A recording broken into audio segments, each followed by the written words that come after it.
আজকে তোমাদের সাথে শনিবারের ভ্লগ শেয়ার করি। শনিবার মানেই হচ্ছে আমার কাছে রিভিশনের দিন। সো হাই এভরিওয়ান, আমি কোয়েল। আমার আরেকটা ভিডিওতে তোমাদের জানাই অনেক ওয়েলকাম।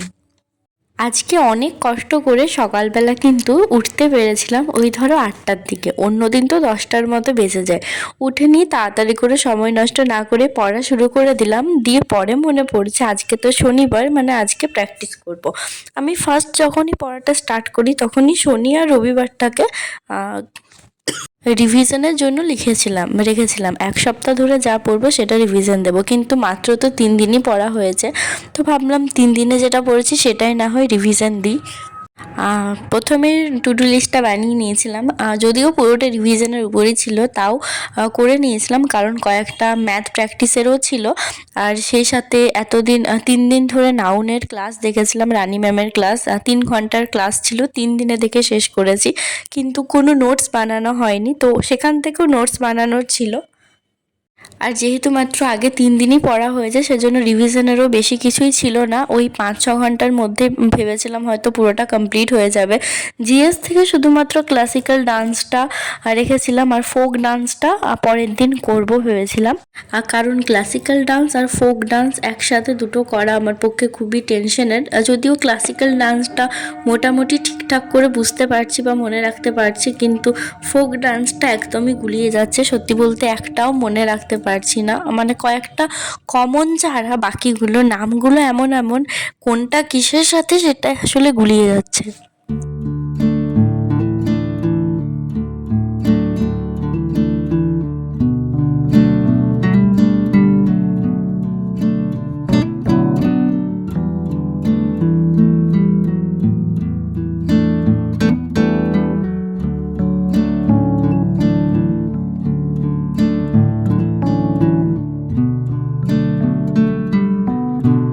আর এই জিএস থেকে কিন্তু পুরো নোট আর এমসিকিউ যেগুলি লিখেছি সেটা ইউটিউব দেখেই লিখেছি। আর স্ট্যাটিক জিকের বই এখনও কিছু কিনিনি। আসলে আমি ঠিক কনফিউজ হয়ে যাচ্ছি কোন বইটা কিনবো, না কোন সাবজেক্টেরটা আগে কিনবো, কারণ একসাথে তো এতগুলো বই নেওয়াটা একটু ঠিক হবে না। তারপর সবথেকে বড় যেটা প্রবলেম, আপাতত তো বাংলাতে পড়ছি, কিন্তু বাংলাতে প্রিপারেশনটা নিলে ঠিক হবে নাকি বাংলার থেকে ইংরাজিটা বেশি বেটার হবে সেটাও বুঝতে পারছি না। কারণ বেশিরভাগ বই দেখছি ইংরাজি ভার্সনটায় ভালো আছে, বা যখন কিছু সার্চ করছি বা কারোর কাছ থেকে রেকমেন্ডেশন নিচ্ছি তখন সকলেই দেখছি ইংরাজি ভার্সনটাই বেশি করে বলছে। তো সেটার জন্য একটু কনফিউজ লাগছে যে কি করব কি না করব। সেজন্য আপাতত বই টই কিছুই কিনছি না, ভাবছি আগে নর্মাল বেসিকটা একটু ইউটিউব দেখে করি। আর কোনো ব্যাচও সেজন্য পারচেস করিনি এখনও পর্যন্ত, যদিও ব্যাচ পারচেস করলেও খুব একটা অসুবিধা হতো না, কারণ ক্লাসগুলোও আমি অবশ্য হিন্দির থেকেই করছি, বাট যখন খাতায় লিখছি সেটা আমি বাংলাতেই লিখছি। অবশ্য হিন্দি পড়তেও আমার কোনো প্রবলেম নেই, কারণ আমাদের 7-8 থেকে 7-8 পর্যন্ত হিন্দি ছিল। হিন্দি লিখতে পড়তে সমস্তটাই পারি।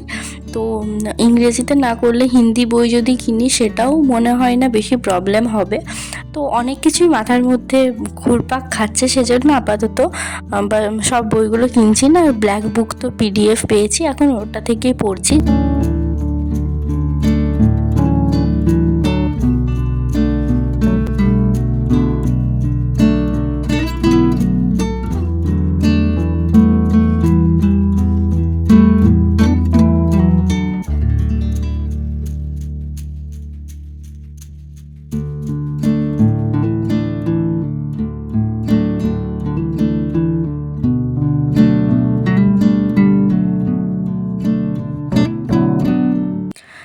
তারপর দুপুরের পর একটু রেস্ট নেওয়ার পর ফার্স্টে ম্যাথ, তারপরে ইংরেজিতে যে নোটসগুলো ছিল সেগুলো বানালাম।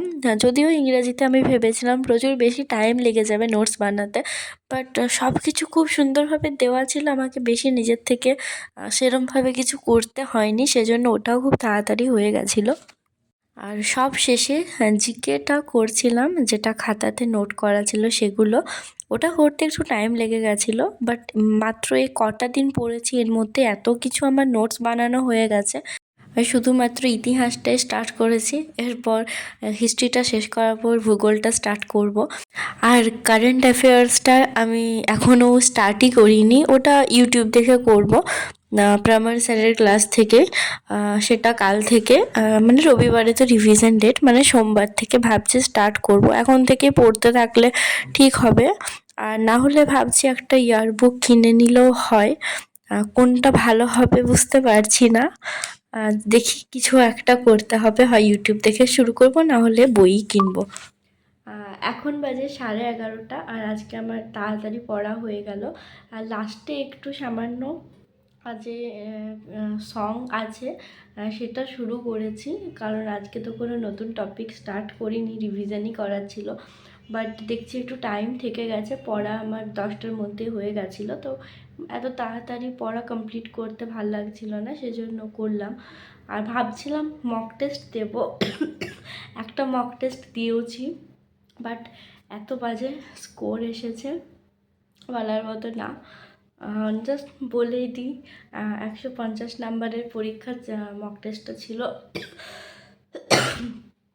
ইংরাজি আর রিজনিংয়ের, আর স্কোর এসেছে 60। একদমই খারাপ, বাট তাও মাত্র 3-4 দিন পড়েছি সেটাতেই। আর এটাই একমাত্র ফ্রি মক টেস্ট ছিল, এরপর আমাকে মক টেস্ট পারচেস করতে হবে, কিছুদিন পর পারচেস করব, আগে একটু পড়ে নিই কিছু। আর ভিডিওটা আজকে এখানেই শেষ করছি। আর কিছুদিন থেকে না আমি আগের মতো ভিডিও করতে পারছি না, অনেক ক্লিপ তোলা হচ্ছে না, তাছাড়া এডিটিংয়ের সময়তেও সেরমভাবে করতে পারছি না। আসলে অনেক দিন থেকে আমার গলাটা খারাপ হয়ে আছে, মানে কাশি হচ্ছে, সেজন্য কথা বলতে গেলে একটু কথা বলার পর কাশি হয়ে যাচ্ছে। সারাদিন একটু বেশি আগের থেকে পড়তে হচ্ছে, মাথায় সবসময় থাকছে না, সেজন্য। আর আমি ভ্লগিংটা আগের থেকেই করি, এসএসসি প্রিপারেশন শুরু করার আগের থেকে। তোমরা যারা আগের থেকে দেখছো তারা তো জানবেই। আর এই ভ্লগিংটা স্টার্ট করার আমার একটাই কারণ, এটা আমার একটা প্যাশনের মতো, বেশ ভাল লাগে। আর সারাদিন সেরম এক্সট্রা কিছু কাজ বলতে কিছুই থাকে না, গল্প করার মতনও কেউ নেই। দিন শেষে যখন ভিডিওটা এডিট করি, একটু ফেস টু ফেস তোমাদের সাথে কথা বলি, নিজের কিছু এক্সপিরিয়েন্স শেয়ার করি, কমেন্ট সেকশানে অনেক ভালো ভালো কমেন্ট পাই, ওগুলোতে বেশ মনটা ভালো হয়ে যায়। এটাই একটা কারণ আমি ডেলি চেষ্টা করি ভ্লগ আপলোড করার। বাট এখন শরীরটা একটু খারাপ, তার সাথে পড়ার চাপটাও একটু বেড়েছে, সেজন্য আগের মতো, আগে যেমন একটু বেশ সুন্দর ভাবে এডিটিং করতে পারতাম, এখন সেটা নিজেও বুঝতে পারছি আগের মতো করতে পারছি না। আগে মিউজিক দিতেই হতো না, পুরো 8 মিনিটের ভ্লগ আমি বকর বকর করে কাটিয়ে দিতাম, বাট এখন সেই বকর বকরটা বেশি করতে পারছি না। থাক, তাও লাস্ট অনেক বকর বকর করে ফেলেছি, এরপর ভিডিওটা অফ করি আর ঘুমাবো, এখন আর কিছু পড়ার নেই। আর ভাবছি একটা এনএমজিএমের মক টেস্ট দেবো, শুয়ে শুয়ে হয়ে যাবে ওটা, কারণ ওটার জন্য আমার অনেক পড়া হয়ে গেছে, এক্সট্রা না পড়লেও আশা করি ঠিকঠাক স্কোর আসবে, ম্যাথটা বাদ দিয়ে। যাই হোক, ভিডিওটা আজকে এখানেই শেষ করছি। সবাই খুব ভালো থেকো, সুস্থ থেকো। থ্যাংক ইউ ভিডিওটা শেষ পর্যন্ত দেখার জন্য। বাই।